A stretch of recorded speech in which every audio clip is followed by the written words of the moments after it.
Halo-halo po ba order niyo, sir? Mang inasal halo-halo. CQ?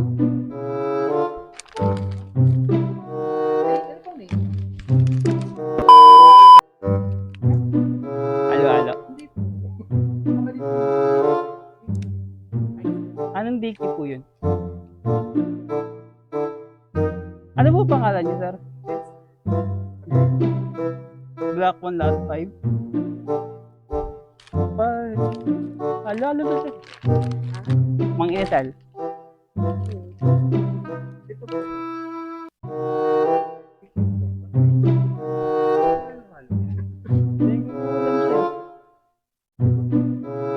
Saka yung water, sir. Ayun, sir, sir. Location niyo po.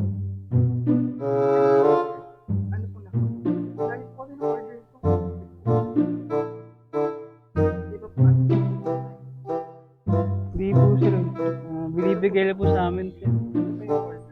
Return nyo na lang po. Wait lang, bakit hindi ako mag-email? Patingin mo po.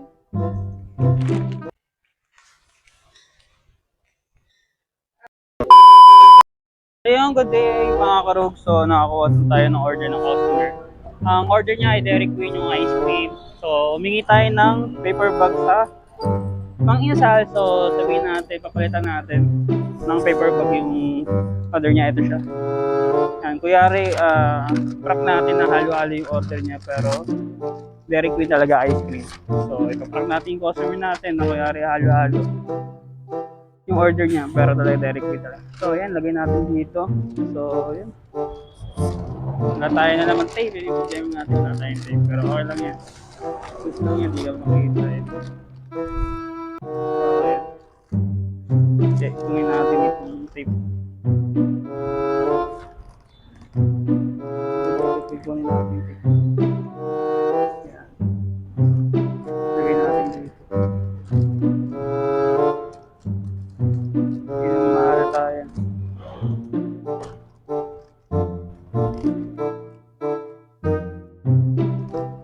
Tingnan natin halo-halo.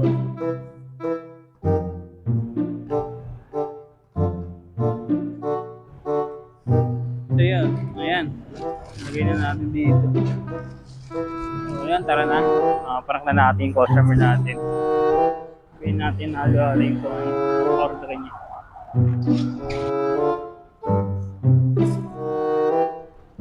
So yun, pinalitan na natin yung order ni customer na paper bag. Dairy Queen yung pinaka-order ni customer, pero humingi tayo ng paper bag sa Mang Inasal. Para ipark natin yung customer natin na kunyari halo-halo yung order niya, pero talaga ice cream lang yung order niya. So tara, sabi na naman yung location ng customer natin dito sa may bandang Pasita. Okay, so tara, ano yung magiging reaction ng customer natin, na magugulat ba yun o siyempre magugulat yun kasi order niya Dairy Queen pero naging Mang Inasal halo-halo. So tara na. So yung guys, so mamaya tayo mag-dal kasi. So yung guys, marami na tayo. Ay, humigid sa kabila ito. Kabiladaan.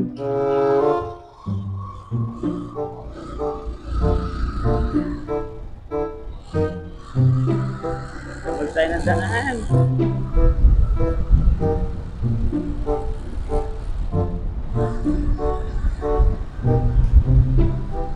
Dito ito yung pinakamahirap sa Makati sa may Pasita. Kasi ang dami saradong gate. So di mo alam kung saan kalulunod dito. Siyempre kakapain mo yung daan dito eh. Tulad na ito. Akala ko bukas yung gate. Hindi pala sarado. Hindi ko kasi pasado dito sa may Makati eh. Talagang bibihira na tayo mag-deliver dito. Sarado pala yung gate doon. So, kailangan pumasok tayo dito.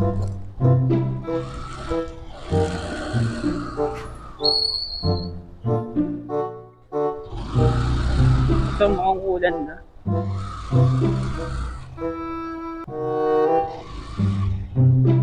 Sarado yung gate dito.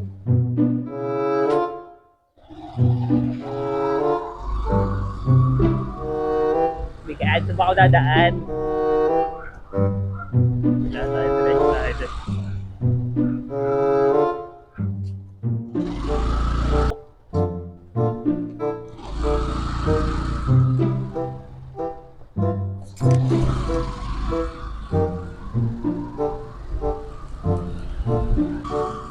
So yun guys, nandito na tayo sa location ko.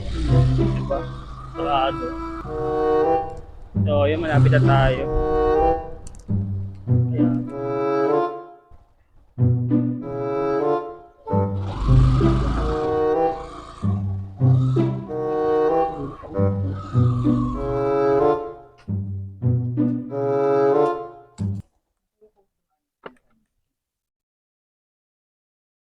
Kabila? Alin po? Doon kayo dumaan sa kabila. Opo, doon po. Yung harang kasi, nalilito rin yung ibang lahi. Oo nga po eh. Nalito nga po ako dito eh. Yung una namang naka-connect, doon naman sa dinaanan. Hindi ako nag-connect. Kaya pala. Doon ako dumaan eh. Kasi ko dire-diretso na lang. Yung iba po kasi nakabike, kung ginagawa, nakapako. Hindi sa. Mga katakaran. Kaya pala. Ba't kaya sarado yan, sir?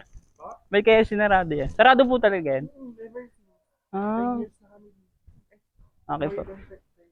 Lalo po ba order niyo, sir? Mang inasal lalo-halo. CQ? Ano po name? Halo-halo. Hindi po. Kamali po. Anong DQ po yun? Ano po pangalan niyo, sir?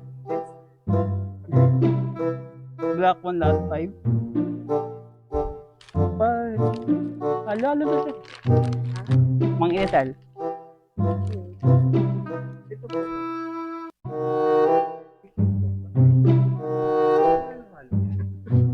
alam, sir.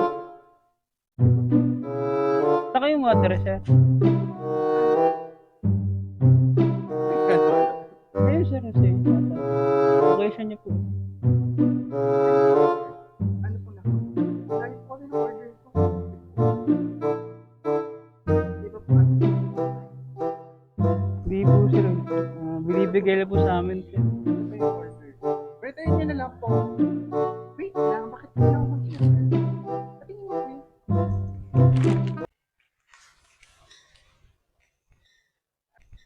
Hindi. Mang-inasal yung lalagyan. Sir, pinaprank lang po ko.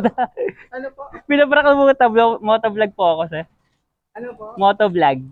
Okay. Nag-prank po ako ng customer, sir. Sige. Huwag niyo ako papakita. Pero okay ko lang post. Okay lang, thank you po. Pinaprank ko lang po yun, sir, para nilagay ko lang po talaga sa paper bag ng mga inasal. Sige po. Sige po. Thank you, sir. Thank you po. Thank you po. Sige po, sir. Ayun na pa lang ngayon. Opo. Thank you po. Bait this, sir. Ang may na niya magsalita.